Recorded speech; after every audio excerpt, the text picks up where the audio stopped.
Welcome to the Nerd Party.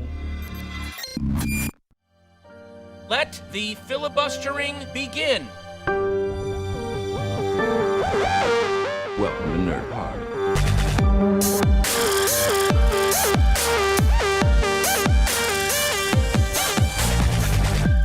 Hello and welcome to Filibuster here on the Nerd Party Network. I'm one of your usual hosts, Lee Hutchison. We mentioned before on the show that me and Dallas have a second podcast on the network, the A24 Project, which looks at two films from the A24 filmography every 2 weeks, and we've been lucky enough to have been joined by the talent involved in bringing those films to the screen for some bonus interview episodes along the way. When life gets in the way or me and Dallas go on holiday, we'll aim to bring you some of these interview episodes to enjoy here on Filibuster, and hopefully you'll get something from them too. For our first crossover release, here's our interview with composer Richard Vreeland, aka Disasterpeace. Vreeland discusses his early career in video game composing, working on the amazing It Follows soundtrack with David Robert Mitchell, and the opportunities that followed, the challenges of scoring and working on Under the Silver Lake, what happened with the release of that film, and composing music for a Netflix film, Triple Frontier, and much more. Hope you enjoyed the interview, and we'll be back again soon. What were your early musical inspirations, and what turned a passion into considering a career in composing? Well, I kind of got into music, at least like on the writing side. I got into music a little bit late. I probably started messing around with my own ideas when I was in high school, so probably like when I was 16 or 17. But certainly I grew up in a musical household. My mother and my stepfather were in the music department at our church, and so they'd have band practices in our basement, and my sister was a singer, growing up, so there's a lot of music around. And when did you sort of think about it as like, I really want to go off and potentially make this sort of a career? Was there a moment that you thought, this is actually doable? Yeah, there was definitely a moment like that. In the beginning, I was just making music because it was fun. And at some point I felt like, I was really passionate about it and decided to go away to music school. But before that happened, I'd been making music for a couple of years, and I'd been posting a lot of it online. And a friend at the time saw a wanted ad on a message board for music for a mobile game. And he passed my music along and told me about it, and then didn't hear anything, but I followed up like maybe a couple months later, and they ended up needing some music. So that ended up being my first project that I worked on, and I was probably around 20 years old at the time. Was there any sort of composers that you were looking up to as sort of like they've managed to make this a great career and that inspired you potentially? I think I was just in sort of the early throes of that. I definitely was really into classic video game music at that time, and so I didn't necessarily know a lot about the composers, but I knew that I liked the music. Composers like Yasunori Mitsuda and Koji Kondo and Hip Tanaka, people like that. When did sort of the name Disasterpeace kind of come into being? That name, that came about before I started working on soundtracks. So I was probably like 18 or 19, and I wanted to start a band, or at least I said that I did. But I had this habit of, I grew up as a graphic designer. I did a lot of visual art, and I had this tendency of like coming up with an idea for a project or a company or something.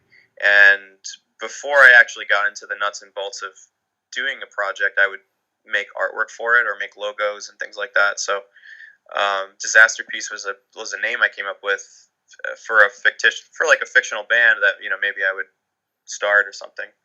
And it kind of sprung out of that. At first, I spelled it Piece, but then I found out that there was a Slipknot song that had that name, so I changed it to Peace, which I ended up liking better anyway.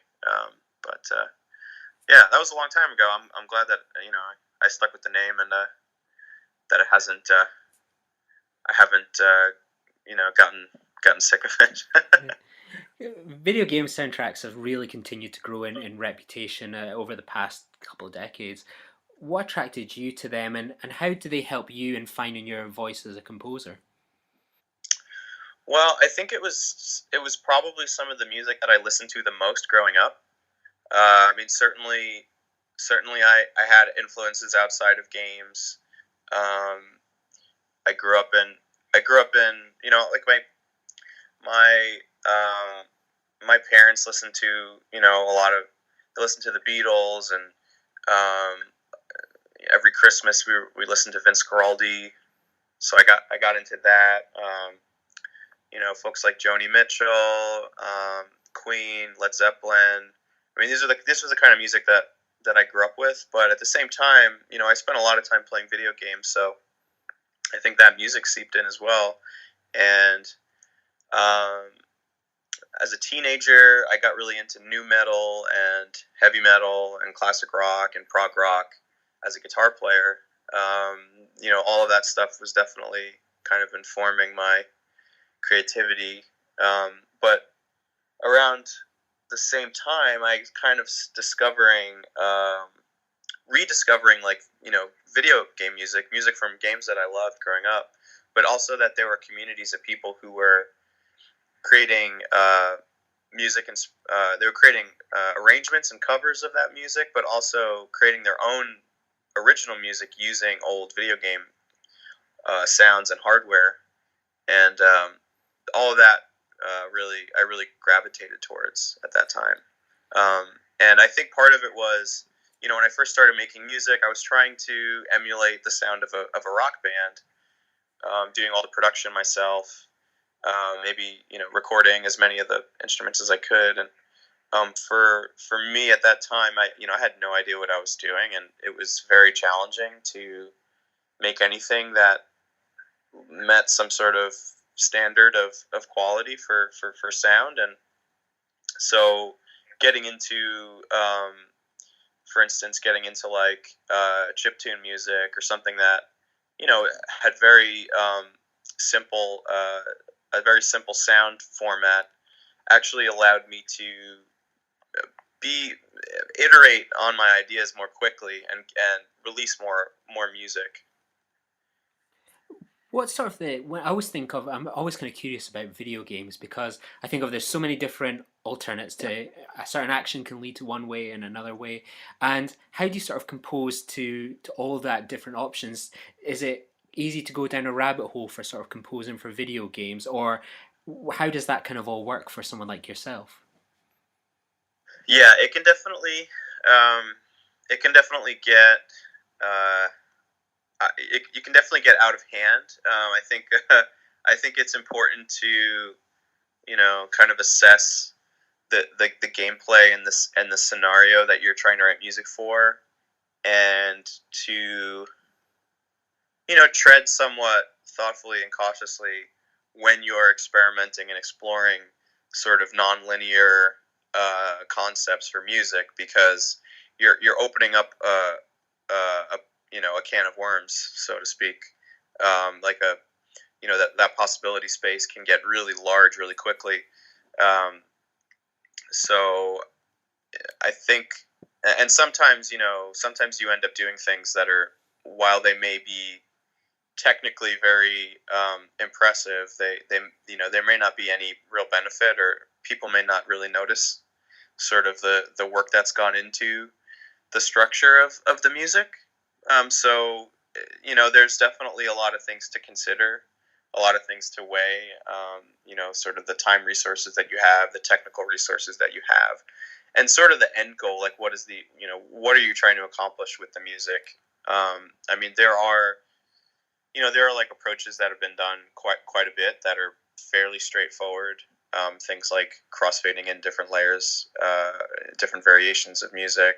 There are like simple things that can do a pretty good job. So I think ultimately you kind of have to wrestle with some big questions about what your intentions are. Your work on Fez got the attention of writer-director David Robert Mitchell. What was it about your work that attracted him to you, and what attracted you to him when you kind of heard about his films and what he hoped to do? I think, yeah, I'm honestly not entirely sure what attracted me to him. I know that he saw something in the sound of that game that carried over well to It Follows. And at first, when I heard some of those tracks cut into the film, I thought it was odd. There was a bit of cognitive dissonance there for me, because I had written a lot of those pieces I had written, for very specific contexts that this was totally new to.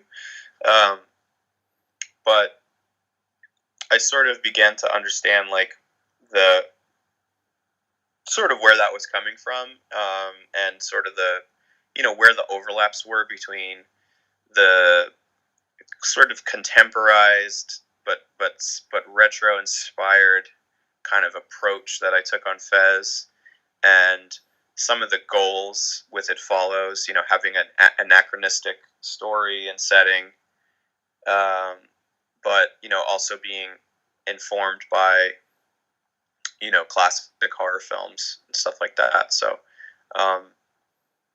it definitely came together for me over time. And then, like, as far as what attracted me to him, I was not familiar with his work before he contacted me. And at the time, I had a bunch of projects that I was working on, and so I was kind of on the fence about doing It Follows. I didn't have a lot to go on, just reading the script. But once I watched his first film, The Myth of the American Sleepover, which to me had very little to do. This has very little to do with horror as a genre, and so that sort of piqued my interest. That made me really curious, and it also helped me to understand sort of the trajectory that the film was going to take. That he was going to bring this sort of unique sensibility to a new genre, and that definitely made me a lot more confident in what the movie could be. Your score for It Follows adds to the kind of classic synth horror sounds of like the 70s and 80s. What's the research process for a composer on a film like this, and how closely do you work with Mitchell to develop a sound for the film? Well, it's interesting because on It Follows, I basically didn't do any research. I tried to stay as ignorant as I could while still doing good work, so that I wouldn't be like overly influenced or informed, or just be. I wanted to make sure that we were doing something different, and an easy way to do that is to sort of like develop impressions of what something ought to be without getting into the finer details of what makes something what it is. And so for It Follows, most of the temp score that wasn't Fez, because some of the temp score was Fez, most of the rest of the music was music that I was not super familiar with. And I didn't like go and watch any movies, and I didn't have a ton of like familiarity with horror as a genre. I just sort of had a few touchstones, some pop culture references, like, I knew the Psycho theme, and I liked the band Goblin that did a bunch of like Italian horror films from the 80s, and that was sort of the extent of my familiarity with it. So what I did on that project is essentially,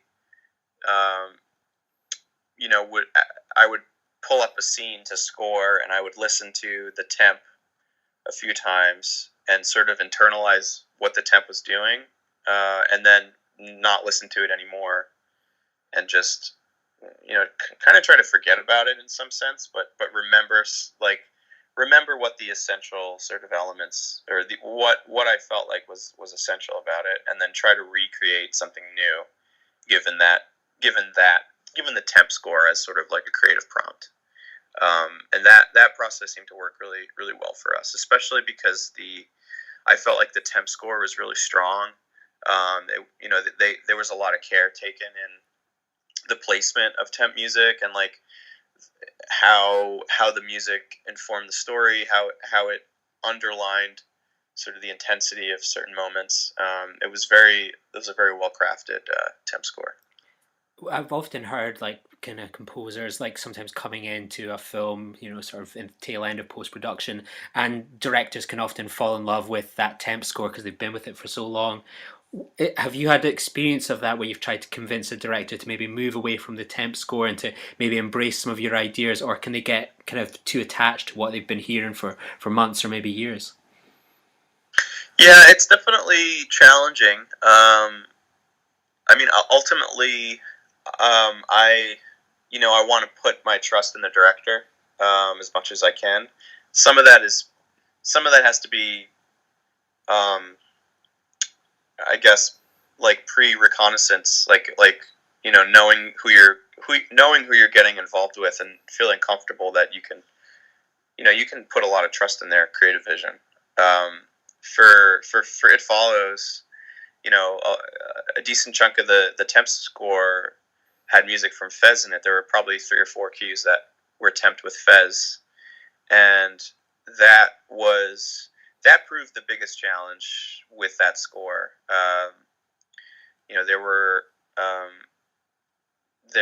There was one cue in particular that I tried to push away from Fez, and could not get it to a place where David was happy with it, or not happy with it, but felt like it was doing a better job than the temp was doing. And so ultimately that cue ended up being a bit closer to something you'd hear on the Fez soundtrack than I would have liked. But in the grand scheme of things, it's not the end of the world.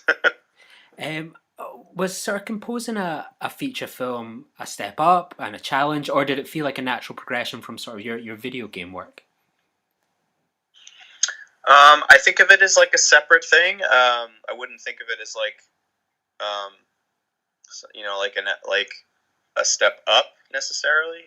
But I think a lot of the work that I had done in games certainly prepared me to do a film score. And I'd also, there's a lot of games that have cutscenes, and there's a lot of linear media work that goes into being a game composer. Cutscenes and trailers and what have you. So certainly I'd had practice, and I'd also done some short films and things like that. So yeah, I would say that it's different. The structure of it is different. In some ways it's easier because you come into it, you pretty much know what the structure is. And so with a game, sometimes you can get mired down in these very philosophical and challenging, like intellectual pursuits, like technology, and trying to do something novel with the actual deployment of the music. Where I think in a movie, it's at times can feel a little bit more like paint by numbers once you figure out some essential ideas about the score, and so in that way they can be good counterparts because they stroke different parts of the brain for me. The film, and my co-host on the podcast, Dallas, this was his favourite film of the past decade. What was it like when the small film, like It Follows, came out of nowhere and it really blew people away. People loved the film, the score, the concept. What was it like for you to have that film explode into the world like that? It was really cool and exciting. It was a surprise. I mean, none of us expected that. But we also, we were proud of the movie, so I guess it wasn't. Yeah, I mean, it was a surprise, but at the same time, we knew that we had something good, I would say. The score as well obviously got great reception, and it seems that it's inspired a lot of kind of people since. That I just sort of read today as well that sort of it's Stranger Things. It's a show I haven't actually seen myself, but I'm familiar with some of the music. They look to try and get you on board, and a lot of people have sort of looked at your score, It Follows, and tried to sort of adapt it themselves. How does that kind of feel for you to know that you've inspired people in a positive or maybe in different ways? Yeah, it's fascinating for sure. I think you kind of hit the nail on the head there. It's sort of, I guess there are positives and negatives to it. At least personally, I mean, it's I guess it's flattering to have been a part of something that felt like it was on some sort of wave of like I don't know, like just bringing that sort of style back into the back into pop culture to a certain degree, but yeah, at the same time, it can be challenging for sure. Just the comparisons and I don't know, I guess hearing lots of things that sound very similar to something that you had done before, and sort of the ramifications of that. Yeah, Under the Silver Lake came along next for you, and it's one of my and my co-host's favorite films of the year. And I actually listened to a podcast sort of when I was coming along, getting ready to interview you today. And Quentin Tarantino himself said that it was favorite film of the year.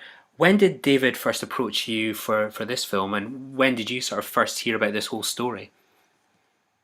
I didn't know that it was Tarantino's favorite film. That's cool. Yeah, it's on the podcast. It's like an MTV one, the Happy, Sad, Confused one.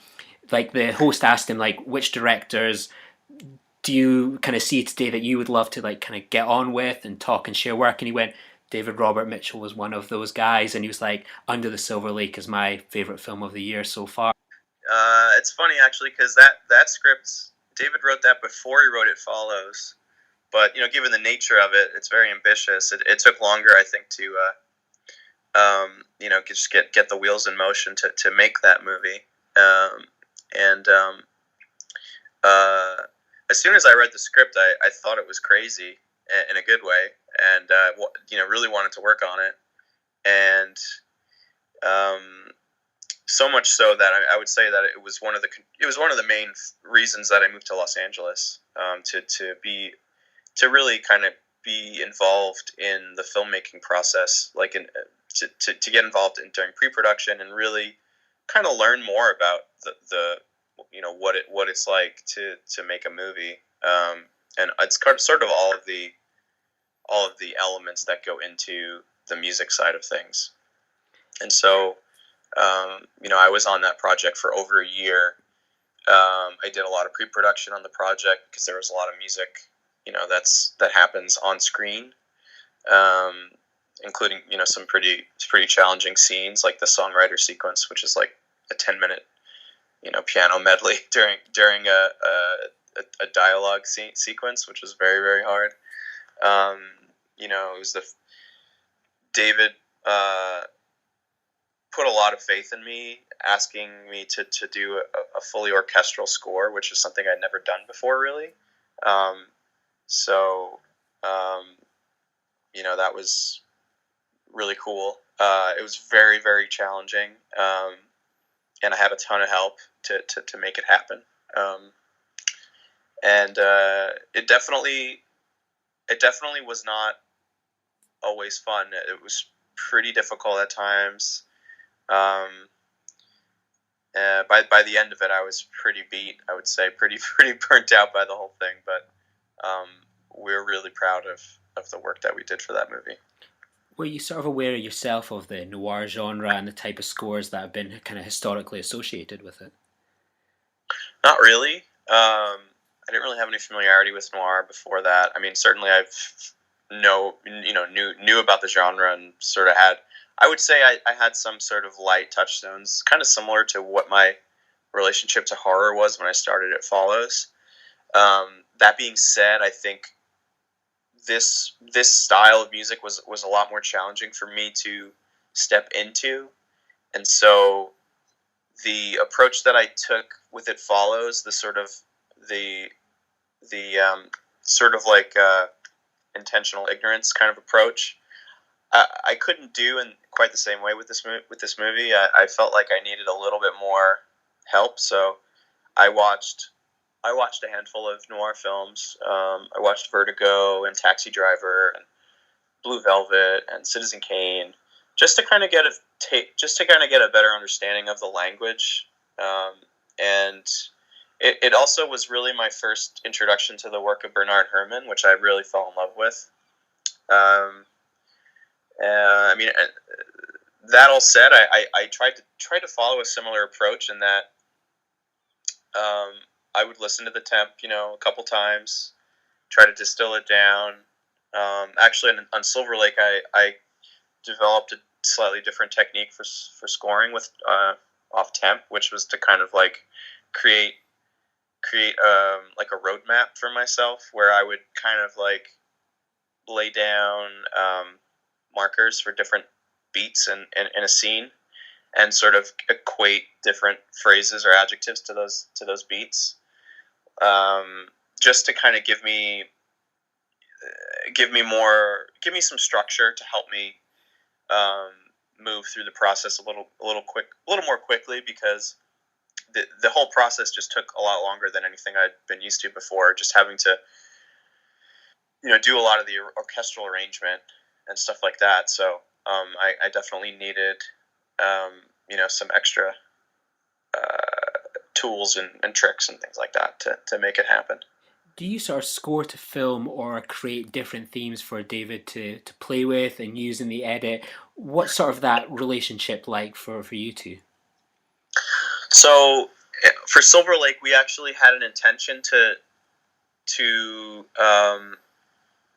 write music ahead of time, to have Julio, the editor, and David cut the movie to, but it didn't. It ended up not being very practical. It requires a lot of writing that you wouldn't normally have to do, and a lot of that writing can go to waste because you're doing it in a preliminary fashion, and there's no guarantee that it's less likely to hit the nail.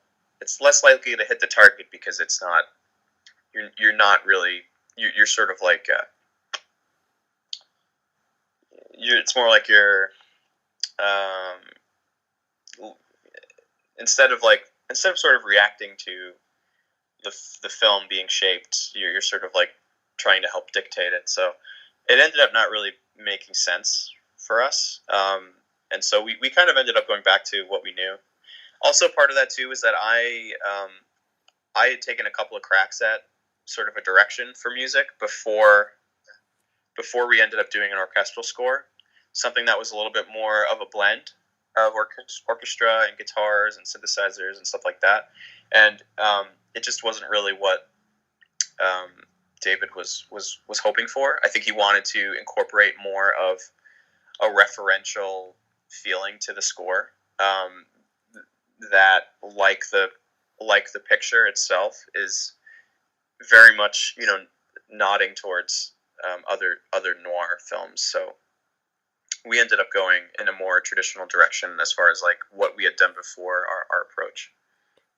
When you've brought so many sort of unique touches and ideas to this score, and I got the impression listening to it that it was a lot of fun to sort of design and be creative on. How did you sort of convey all the different signs and the ideas of patterns into the score so well? It was pretty hard. I kept track. I tried to keep track of all the threads, all the narrative threads, and I also tried to be suggestive when I could of other potential threads that I personally saw, and it sort of was just like collecting sort of a box of ideas over time. Things like the hobo codes, and the homeless king. That whole arc of the story sort of has like a suite of motifs that are sort of centered around this whistling melody that I came up with in a bathroom. I just recorded it on my phone in a bathroom, and then that recording is what you hear in the film. But then there are also passages where they're talking about things related to the Hobo King, where, for instance, the score might be it might be accompanying the whistle melody, but the whistle's been omitted, or there are situations where the whistle is played backwards and used as sort of like a frightening effect. And then when we meet the Hobo King, that whistle sort of like, in a way, it's meant to sort of morph into a more tangible motif with a clarinet, a solo clarinet, but it has the same sort of style to it. And that's like just one of the many different threads that the score tries to like take advantage of. It's in a way it was great because it gave me a lot of inspiration and fodder to work with. But certainly it was challenging to figure out how to create the correct sort of narrative arcs for all the different themes that are in the score. Was it a challenge to score the film? You obviously don't want to play your hand too early and get ahead of Sam's journey, but then again, you really are really great in this score of doing the foreshadowing. Yeah, that's definitely something that we talked about. I mean, there's a balance there as far as like what you want to foreshadow and what you just want to support or stagger like behind the story. So I think the squirrel ended up being kind of the perfect opportunity to do a little bit of foreshadowing. I mean, there's no context for that, so it's attaching a thematic element to that doesn't really give anything away. And it's such a bizarre sequence that clearly, and the way that it's shot, it's meant to suggest that there's something wrong. It's not one of these circumstances where the film isn't really getting at anything, or it's not trying to be suggestive, but perhaps the music is.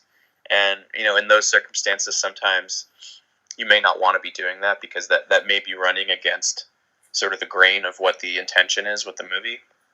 But certainly the intention of the squirrel scene was to kind of set you up for a weird journey. And so it was a great place to start to suggest sort of the nature of the world that the movie takes place in. Did you get much say over the music used in the film, like the REM track?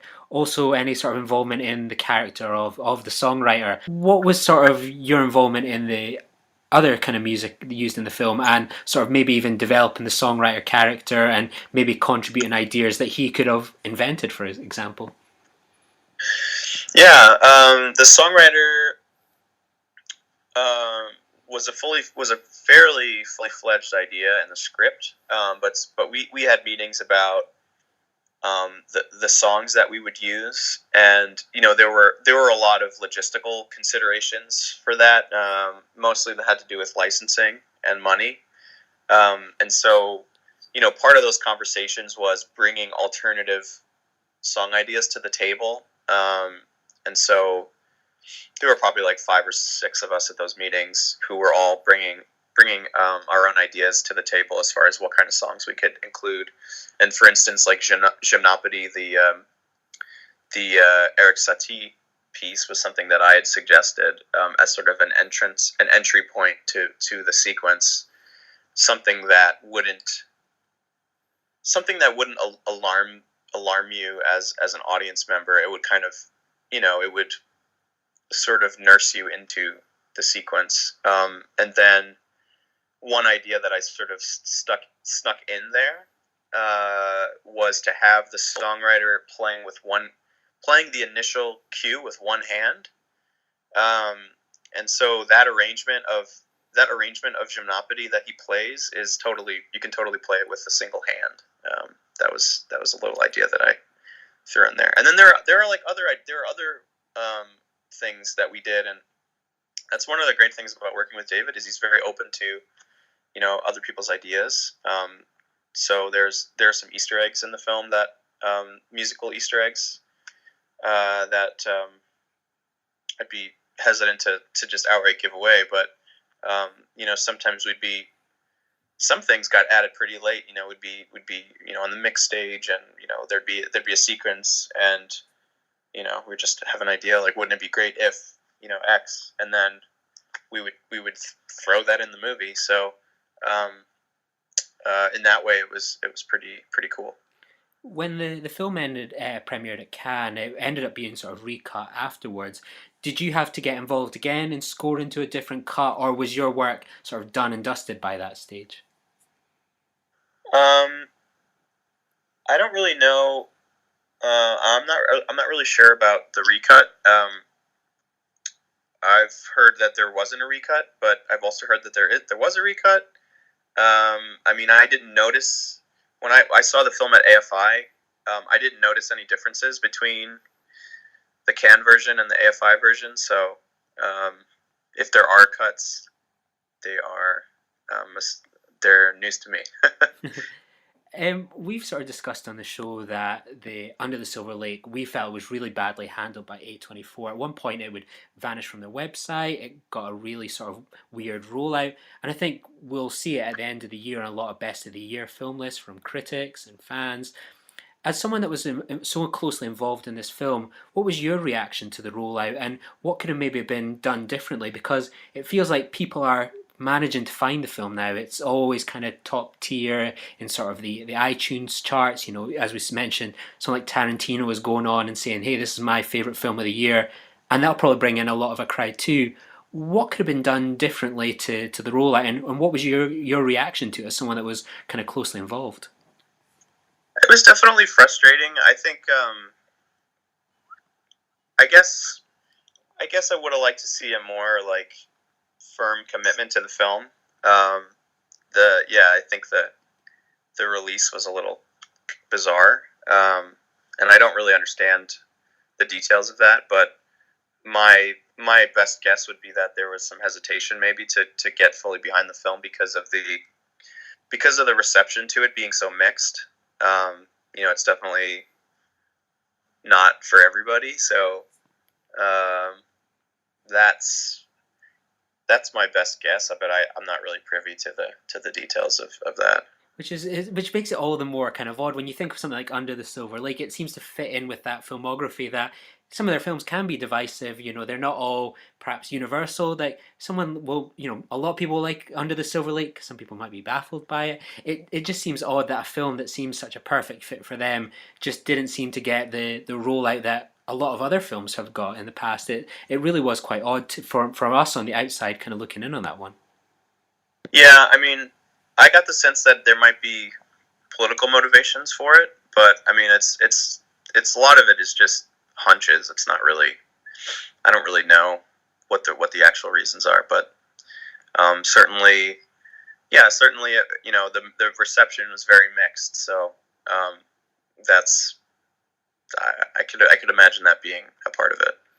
What's it like when you see that there seems to be that shift that at Cannes it had this mixed reception, but then it seems to be sort of in the space of a year of Cannes, it's had this sort of smaller release, but people are finding it, people are talking about it. What's it like for you when you see that sort of shift from a year ago to now, and I'm wondering where it might even be in sort of another year's time? Do you think Under the Silver Lake is going to be one of those films that, how did we miss this one? How did we not get the chance to see this one at the cinema?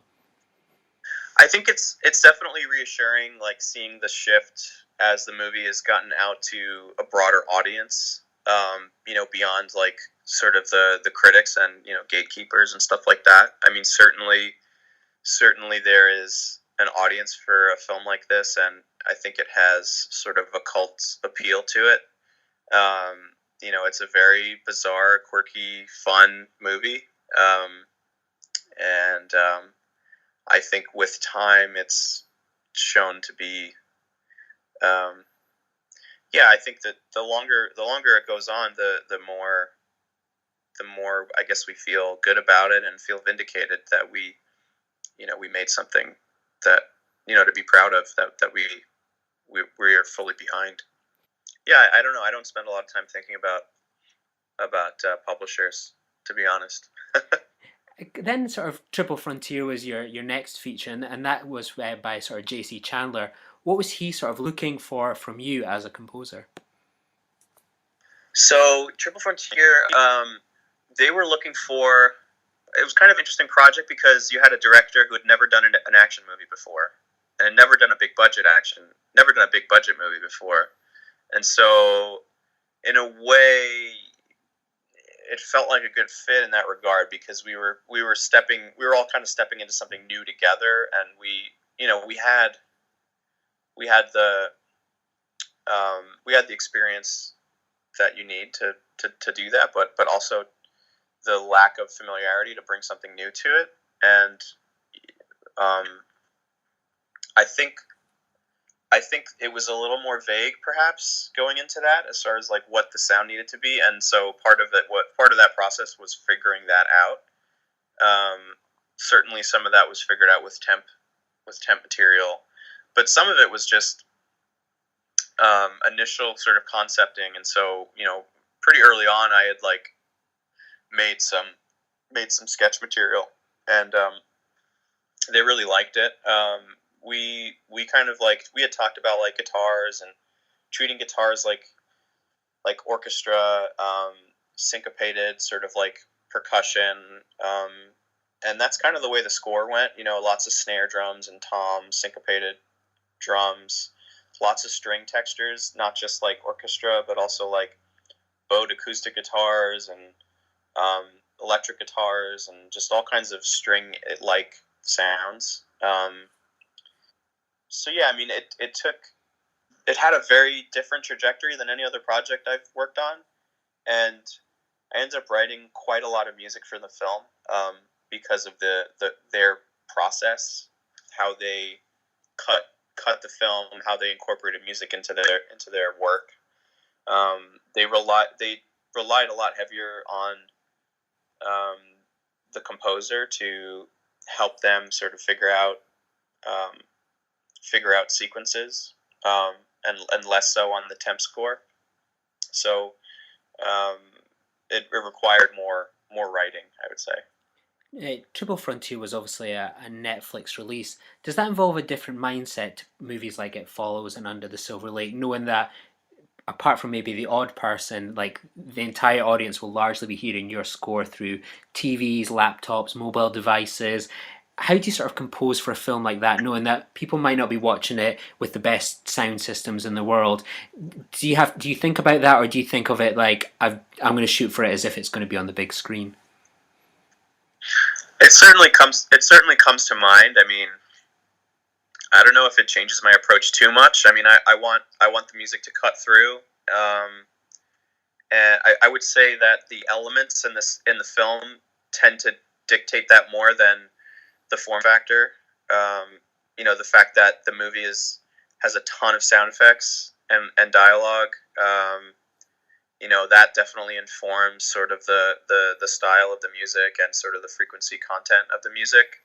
There were certain things stylistically that worked well stylistically for the film, but didn't always work well logistically. Like having lots of like odd rhythms and syncopation didn't always work out, because when the audience is trying to track sound effects and dialogue and all these different things, it can just get lost in that sort of soup of sound. So it was definitely a challenge to. I found that I had to keep distilling my music down to simpler forms to make the music work better for certain sequences. And kind of finally, what are you working on at the moment that people can maybe look forward to hearing when they're watching some films soon? Film-wise, the next film I'm working on is called The Hole in the Fence by a Mexican director named Joaquin Del Paso, and that's shooting right now. The rest of my projects currently are in other mediums, so I'm working on 2 games, and I'm working on a TV show, and I have a theater project that I'm also working on. So I'm trying to shift back and forth a little bit. It keeps me sane to have different things to work on. You're certainly a man for all mediums, and thank you so much for coming on today to talk about your work and the stuff that you've done. It's been a real pleasure to hear the man behind such great scores. Thanks so much. Appreciate it. Join the revolution. Join the Nerd Party. Welcome to Nerd